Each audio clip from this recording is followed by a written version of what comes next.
Magandang buhay po at welcome back dito sa aking Mathematics Tagalog tutorial.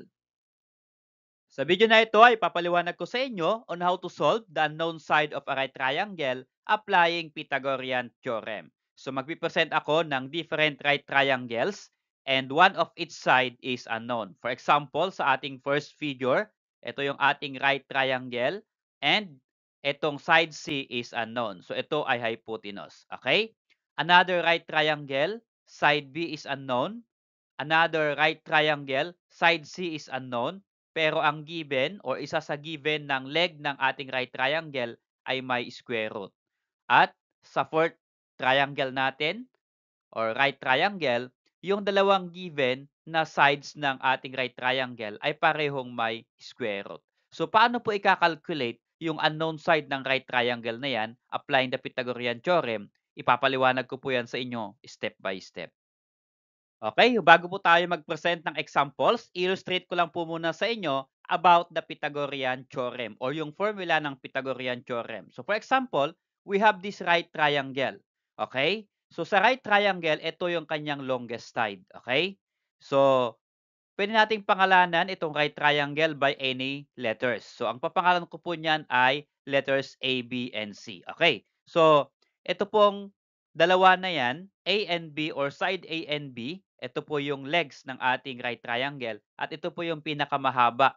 Okay, pangalanan po natin yan na side C. Okay, so again, yung sides A and B are legs. So, ito po yung legs ng right triangle. Okay, so pwede po magpalit itong A at itong B. So pwedeng dito ang A sa baba, pwedeng dito sa B sa taas. Okay, pero yung C, always, kasi gagamitin natin ito mamaya sa formula yung ABC, etong C na ito, always, ito po ay longest side. So, para ma-determine natin yung longest side ng Pythagorean theorem or ng right triangle, ay ito po yung opposite ng right angle. Okay? So, again, sides A and B are the legs, and C is called the hypotenuse. Okay? So, ito po yung Pythagorean theorem or formula ng Pythagorean theorem. Okay? So, C squared is equal to A squared plus B squared. Okay? So, ito po yung C, ito yung A and B, ito po yan. Okay? So, kapag ang hinahanap natin ay C, so ito yung gagamitin natin. Okay?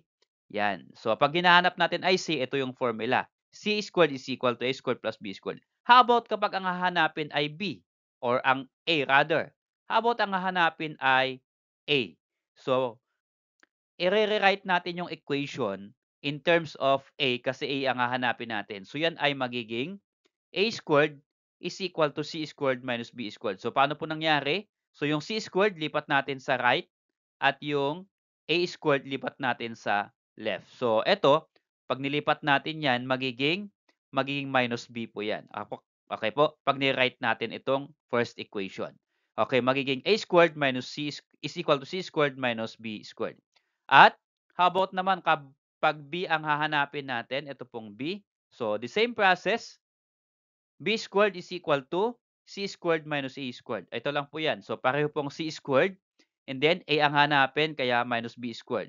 So, B ang hahanapin kaya minus A squared. Kapag C naman ang hanapin, so ito na po yung ating first formula ang gagamitin natin. So, mula po dito, sa tatlong formulas na ito ay gagamitin natin to calculate the unknown sides of a right triangle applying that Pythagorean theorem. Okay, so let's start with number 1 example. So ito po yung ating figure. This is right triangle.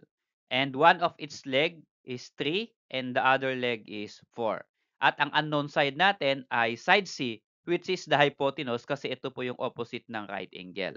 Okay, so para magamit natin yung formula ng Pythagorean theorem, so papangalanan po natin itong 3 at yung 4 kasi wala po nakalagay na letters. Okay, so always po, ginagawa po namin kapag yung pataas na ganyan, iyan po yung A natin. So lagyan ko po ng A. At ito naman pong 4, since nandito sa baba, nilalagyan po namin yan ng B. Sabi nila, base daw. But actually, wala namang base dyan. Okay? So, ito lang po yung A and B are the legs. Okay, so A is 3, B is 4, at C yung unknown. So, mula po sa ating Pythagorean theorem, C squared is equal to A squared plus B squared. Substitute po natin yung A and B na value dito. Okay? So, it's become C squared is equal to, what is our A? Ang A po natin ay 3. Okay? So, ilagay po natin, since a squared, 3 ang a, kaya magiging 3 squared. Plus, next, b squared, ito po yung b natin.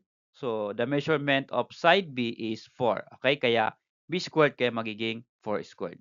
Okay, so we are going to simplify to calculate the value of c, which is the hypotenuse.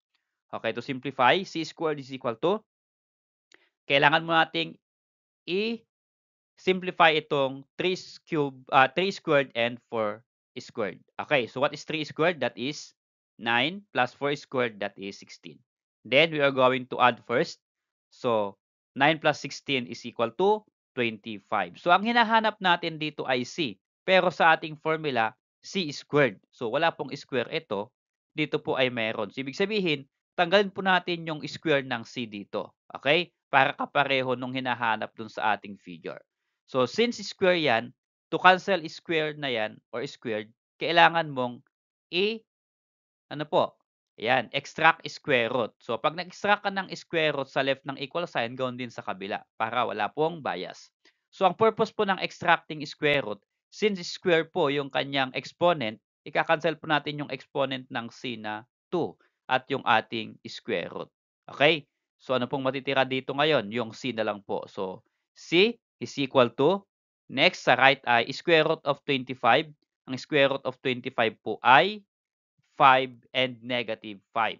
So pwede pong negative 5 dito. But ang hinahanap natin ay length ng isang right triangle. So wala pong negative length, kaya ang kinonsider ko lang dito ay positive 5. Okay, so the measurement is equal to 5 or c is equal to 5.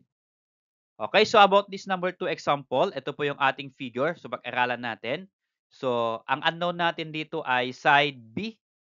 Ang given po ay side this one, 8 and then 10. So pangalanan po natin, since ito po yung ating right angle, ang kanyang opposite side po, yan po yung ating hypotenuse. At ang hypotenuse po ay longest side, ginagawa po nating C. Okay?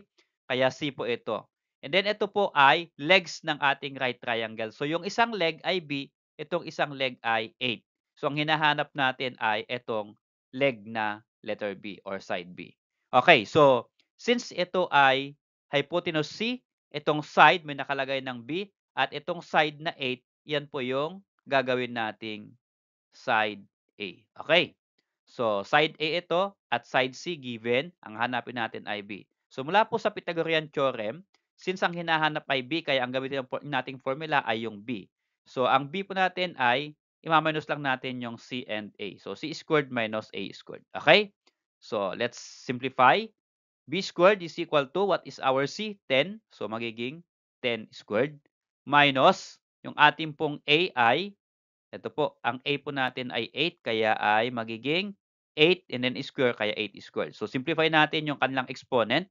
So, B squared is equal to, what is 10 squared? That is 100. Minus 8 squared, that is 64, kaya minus 64. Then, we are going to subtract, what is 100 minus 64? That is equal to 36. Okay. Again, ang hinahanap natin ay B. Dito, may kasamang square yung B natin. We are going to remove square here. Okay. So, paano po i-remove yan? Again, extract square root to both side of the equation. So, ang purpose nun, ika-cancel natin yung exponent ng B na 2 at yung ating square root. Okay, so ang matitira na lang dyan sa left ng equal sign ay itong B na ito. So, magiging B is equal to, again, what is the square root of 36? 36 is a perfect square, kaya square root of 36 is equal to positive and negative 6. So again, measurement yung kinocompute natin, kaya wala pong negative length. So ang kukonsider natin ay positive length. Okay, so our B now is equal to 6. Okay, so about this number 3 example, ito po yung ating figure. So ito po yung ating right triangle. The unknown side ay side C, which is the hypotenuse of the right triangle. Kasi ito po ay opposite ng right angle. At ito pong 7 at square root of 5, ito po yung legs ng ating right triangle. So para magamit yung formula ng Pythagorean theorem, lalagyan po natin ng letters itong ating right triangle. Since ito po ay C na, okay, yung ating hypotenuse, so ito pong legs, square root of 5 at 7, lagyan po natin ng A or B. So kahit magpalit lang po yung A or B, no problem. Okay, dito naman yung square root of 5 ang gawin kong A. Okay, dito sa baba naman ang gawin kong A. Pwede lang po yan. At yung 7 naman na pataas, yan po yung gagawin kong side B. Okay? So, meron na tayong A, B, and C. So, using the Pythagorean theorem, since C ang unknown, ito po yung ating formula, C squared is equal to A squared plus B squared. Okay, we are going to substitute the given to solve for C. So, ang A po natin ay square root of 5. So, C squared is equal to square root of 5. And then, syempre, A lang yan, square root of 5. Lagyan po natin ng square kasi A squared po yan. Okay? And then, plus, ano yung B natin? Ang B po natin ay itong pataas, which is 7. Okay? Kaya, B squared magiging 7 squared. So, paano po i-simplify ito? So, simplify po natin yung ating exponent. In this case, meron po tayong square root. So, paano po ba yung square root of 5 raised to the second power? So, kapag ganyan po yung given, napag-aralan po natin sa previous lessons natin, kapag ganyan, pwede pong i-cancel itong 2 na exponent at yung ating square root. Okay. So, ito, exclusive lang po yan sa square root. Okay, ang matitira po dito ay yung 5 na lang, yung radicand. Kaya maging 5, then plus, i-square po natin yung 49. 49 square is, yung 7 square, simplify natin, ang 7 square po ay 49. So, 5 plus 49 is equal to 54. At yung 54 ay hindi po siya perfect square. Okay. So, kapag hindi perfect square yung given, pwedeng yun na lang po yung sagot. Okay. But, think of, baka meron naman siyang pwedeng isimplify. Kagaya po nitong 54, try po natin. So, to remove square ng A, so, extract square root to both side of the equation. So, cancel ko po yung, ang purpose po nun, cancel ko itong 2 na exponent ng A at yung ating square root symbol. Okay, so ang matitira dito ay A na lang. Okay? So, A is equal to, yung 54 is not a perfect square. Kaya lang, pwede pong isimplify ang square root of 54 by getting or by removing the perfect square factor. Okay, so ano po yung factors ng 54? Baka mayroon siyang factors na perfect square. So, mayroon po. So, ano po kaya iyon? Yun po ay 9 times 6. So, 9 times 6 is equal to 54. And 9 is a perfect square. Okay? So, ang ilalabas lang na po natin yung square root of 9 kasi perfect siya. Yung 6 maiwan na po sa loob kasi 6 is not a perfect square. So, magiging A is equal to, so yung square root of 9, gawin na po nating 3. Okay. So, what is square root of 9? 3. So, kapag kinuha mo ng square root, pag kinuha natin, ilalabas na natin sa labas ng square root. Okay? Kaya ito ay 3 square root of yung matitira ditong 6. Kaya square root of 6. Okay. So, yung side C natin or hypotenuse, ito po yung kanyang sukat. 3 square root of 6. Okay. So, about this number 4 example, ito po yung ating figure, right triangle. At yung ating pong unknown ay leg ng ating right triangle. So yung isa pang leg measures square root of 3 at yung ating pong hypotenuse ay 2 square root of 2. Ito po yung hypotenuse kasi ito po yung opposite ng right angle. So using the formula, B po ang hinahanap kaya B is equal to or B squared is equal to C squared minus A squared. Okay. So subtract daw natin itong hypotenuse at yung isang leg. So let's become B squared is equal to ano po yung ating C? So, pangkalan po natin, itong hypotenuse natin, gawin nating C. Okay? At yung square root of 3, yan po yung isang leg. Okay, gawin ko pa lang, ito ay, yan, leg. So, leg A at ito po yung leg B. At itong ating longest side, ito po yung ating C o side C. So, B squared, unknown. What is C squared? Ang C po natin ay 2 square root of 2. So, lagay po natin 2 square root of 2 pero C lang po yan. Paano po itong kanyang square? So, lalagyan po natin ng square dito. Okay? 2 square root of 2 square. Then minus, ano po yung ating A? Ang A po natin ay square root of 3. Kaya square root of 3 and then yung square ng A, andito po yan. Square root of 3 square. Okay, so simplify po natin. Okay, so paano po i-simplify yan? Ito pong exponent sa labas, since ito po ay parenthesis, ito po kasi yung buong C, i-square natin itong 2 kasi hindi po siya nasa loob ng ating radical symbol. Okay? So, i-distribute po natin itong exponent ng 2 dito sa dalawa. Okay? So, between 2 at square root of 2.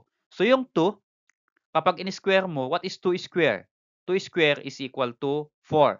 At ika-cancel natin itong 2, cancel natin, itong 2 dito sa ating radical symbol. Kaya ang matitira po dito, na-cancel natin yung radical symbol at yung square, kukunan lang po natin yung kanyang radicand. So, ang radicand po dito ay 2. So, ilalabas po natin magiging 2 na lang yan. But take note, kapag pinagtabi mo yan sila sa loob ng or sa labas ng ating square root, ay dapat ang operation nila ay multiplication. Kaya ito po ay 4 times 2. Okay? And then minus 3. Again, ito po ay minus 3 or minus square root of 3 square, may square po. Kakancel po natin yung 2 at yung ating square root. So ano pong matitira dito? Minus at yung 3. Kaya yan po ay minus 3. Okay, so again, simplify natin. What is 4 times 2? That is 8, then minus 3. What is 8 minus 3? That is equal to 5. So again, ang hinahanap po natin ay b. Ito po ay b squared. So to remove square, extract square root to both sides of the equation natin. So again, ito pong ating square root, ika-cancel natin sa square ng b sa loob. So, ang matitira po dito ay itong b na lang. So, b is equal to 5 is not a perfect square at yung 5 wala pong factors na perfect square. Kaya, as is na natin yan, square root of 5. Okay?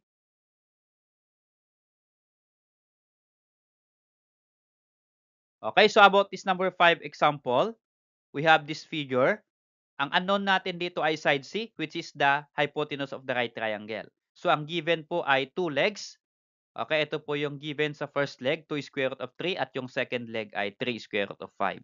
Okay, so iwan ko po itong number 5 example na ito as your assignment, as your activity. Pwede po ninyong i-compute at pag mayroon na po kayong sagot, baka pwedeng i-comment po sa comment box ng video na ito and then hintayin po ninyo yung aking reply kung tama yung inyong kasagutan. So kung tama po yung maging sagot ninyo, bibigyan ko po kayo ng regalo. At maraming salamat kaibigan sa panonood. Kung nagustuhan mo yung video nito, please click like and subscribe kung bago ka pa lang po dito sa aking channel.